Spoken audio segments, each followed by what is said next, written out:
Assalamualaikum warahmatullahi wabarakatuh. Perkenalkan, nama saya Pika Angelina, NPM 1834020198. Baiklah, pada kesempatan kali ini saya akan menjelaskan tentang pengaruh sumber daya manusia terhadap sumber daya alam. Materi yang pertama yaitu tentang pembinaan sumber daya manusia terhadap pelestarian sumber daya alam. Sumber daya alam dapat dibagi menjadi dua, yaitu sumber daya alam yang dapat diperbarui dan yang tidak dapat diperbarui. Sumber daya alam yang tidak dapat diperbarui terdiri dari berbagai benda yang ada di alam dan hasil tambang yang berada di tanah. Sedangkan sumber daya alam yang dapat diperbarui merupakan sumber alam yang dapat diusahakan dan dibudidayakan sehingga dapat berkembang biak. Untuk poin pertama yaitu sumber daya manusia dan sumber daya alam merupakan unsur lingkungan hidup.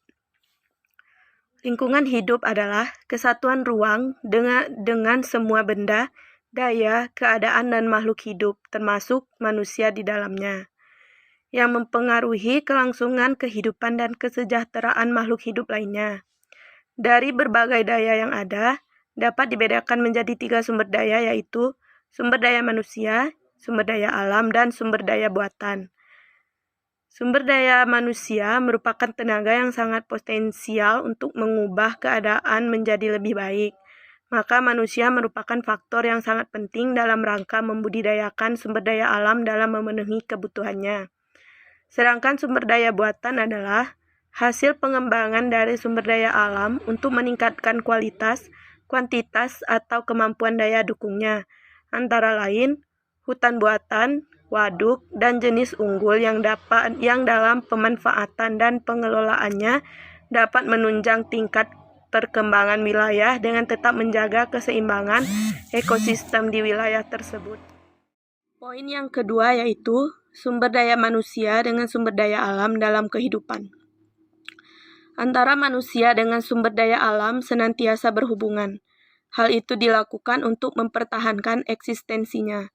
Hubungan tersebut memberikan beban pada sumber daya alam sehingga daya dukungnya lama-kelamaan berada pada ambang batas.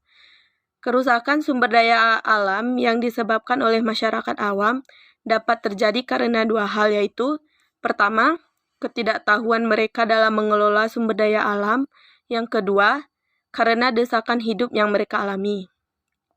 Apabila penyebab kerusakan sumber daya alam tersebut karena ketidaktahuan manusia, seperti sungai dimanfaatkan sebagai kakus atau membuang limbah rumah tangga di tanah pekarangan, maka usaha memperbaikinya dapat dilakukan dengan memberikan penyuluhan, penerangan, atau pembinaan mengenai kerusakan lingkungan yang disebabkan oleh desakan hidup untuk memenuhi kebutuhan pokok yang tidak dapat ditunda, seperti penggalian pasir untuk dijual, penebangan pohon untuk bahan bakar industri batu bata. Jika tidak segera diatasi, maka daya dukung sumber daya alam sendiri untuk menopang kehidupan manusia akan semakin kritis. Untuk mengantisipasi berbagai kemungkinan penyebab turunnya daya dukung sumber daya alam dalam menopang kehidupan manusia, perlu upaya pembinaan terhadap sumber daya manusia itu sendiri dengan memanfaatkan semua jalur yang memungkinkan. Poin yang ketiga yaitu hubungan pembinaan sumber daya manusia dengan pelestarian sumber daya alam. Hakikat kehidupan manusia adalah untuk mempertahankan hidupnya dan kelangsungan spesies manusia. Untuk bertahan hidup, manusia membutuhkan energi yang berasal dari sumber daya alam. Agar pemanfaatan sumber daya alam tersebut dapat dilaksanakan secara efektif dan efisien, maka pelaksanaan pembinaan sumber daya manusia diarahkan pada pengembangan pikiran, perasaan, moral, dan lain-lain.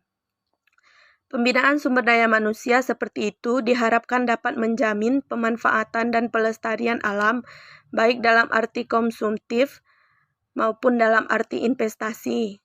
Namun, dalam pelaksanaannya seringkali terjadi penyimpangan dalam pelestarian sumber daya alam. Poin yang keempat yaitu pembinaan sumber daya manusia melalui jalur pendidikan formal. Dalam rangka pembinaan sumber daya manusia, hubungannya dengan pelestarian sumber daya alam Jalur pendidikan formal dari sekolah tingkat dasar sampai tingkat perguruan tinggi merupakan tempat yang strategis untuk melaksanakan usaha-usaha yang bersifat edukatif. Pembinaan sumber daya manusia dalam hubungannya dengan pelestarian sumber daya alam melalui jalur pendidikan formal disampaikan bersama dengan pendidikan kependudukan yang sering disebut dengan pendidikan kependudukan dan lingkungan hidup atau disebut dengan PKLH. Pendidikan kependudukan dan lingkungan hidup diberikan pada tingkat sekolah dasar sampai dengan perguruan tinggi. Metode yang dipakai adalah pendekatan monolitik untuk perguruan tinggi dan integratif untuk sekolah dasar sampai dengan sekolah lanjutan tingkat atas. Dalam rangka menuntut adanya partisipasi masyarakat untuk melestarikan sumber daya alam, terlebih terhadap sumber daya alam yang tidak dapat diperbarui, lembaga pendidikan diharapkan dapat meningkatkan peranannya dalam membina anak didik dalam rangka pelestarian sumber daya alam itu sendiri. Poin terakhir atau poin kelima yaitu pembinaan melalui jalur pendidikan non-formal. Pendidikan non-formal dapat dilakukan melalui, yang pertama, melalui keluarga. Karena dari keluargalah seorang anak pertama kali belajar tentang norma-norma kehidupan yang dapat membantu membentuk kepribadian anak tersebut. Yang kedua, melalui kegiatan-kegiatan yang ada di masyarakat. Banyak kegiatan yang ada di dalam masyarakat yang semuanya itu dijalankan untuk mewujudkan hidup yang sejahtera. Sebagai wadah kegiatan, kelompok-kelompok tersebut dapat dimungkinkan dilaksanakannya pembinaan sumber daya manusia terhadap pelestarian sumber daya alam. Melalui kegiatan-kegiatan tersebut, bisa diadakan penyuluhan, diskusi, atau sambung rasa. Misalnya, penyuluhan pengertian sumber daya alam, bahaya-bahaya yang mengancam sebagai akibat rusaknya sumber daya alam, peranan sumber daya manusia dalam pelestarian sumber daya alam, dan sebagainya. Dan yang ketiga, melalui media komunikasi, baik media cetak, elektronik, ataupun media tradisional yang ada di dalam masyarakat setempat. Pesan-pesan untuk membina sumber daya manusia terhadap pelestarian sumber daya alam dikemas sedemikian rupa sesuai karakteristik masing-masing media sehingga mudah dimengerti oleh masyarakat umum. Untuk materi yang kedua, yaitu upaya meningkatkan kualitas sumber daya manusia melalui interaksi positif dengan lingkungan. Yang pertama, manusia sebagai komponen lingkungan. Jika dilihat seberapa besar potensi manusia dalam mengubah lingkungan bumi, maka jelas manusia memiliki potensi yang sangat besar. Melalui kemampuannya, manusia dapat mengubah lingkungan sedemikian rupa sehingga dapat merusak, melestarikan, atau bahkan menghancurkan semua kehidupan di bumi. Namun demikian manusia juga tidak dapat bertahan tanpa adanya tumbuhan dan juga hewan. Sebagai bagian dari alam, manusia sendiri akan habis riwayatnya kalau ekosistemnya dihancurkan. Yang kedua, bentuk hubungan manusia dengan lingkungan.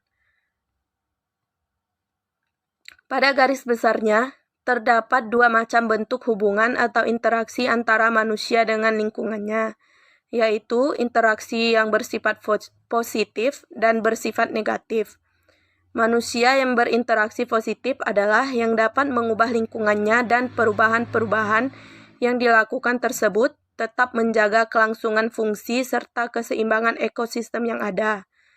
Perubahan-perubahan yang demikian hanya mungkin dapat dilakukan oleh manusia yang berilmu dan berakhlak baik, karena hanya orang-orang yang demikianlah yang tahu kriteria dalam berbuat serta bagaimana cara melakukannya. Berkebalikan dengan interaksi yang bersifat positif, manusia yang berinteraksi negatif terhadap lingkungannya adalah apabila perubahan-perubahan yang diperbuatnya, baik fisik, biotik, maupun sosiokultural, melebihi nilai ambang batas daya dukung lingkungannya sehingga dapat mempengaruhi keseimbangan ekosistem. Dan untuk yang terakhir atau yang ketiga, peranan pendidikan. Baik pendidikan formal maupun non-formal diharapkan untuk diperoleh sumber daya manusia yang selain menguasai ilmu dan teknologi, juga dapat berperilaku positif terhadap lingkungannya. Baiklah, saya rasa hanya itu saja yang dapat saya sampaikan. Lebih dan kurang saya mohon maaf. Saya akhiri. Wabillahi taufiq wal hidayah. Wassalamualaikum warahmatullahi wabarakatuh.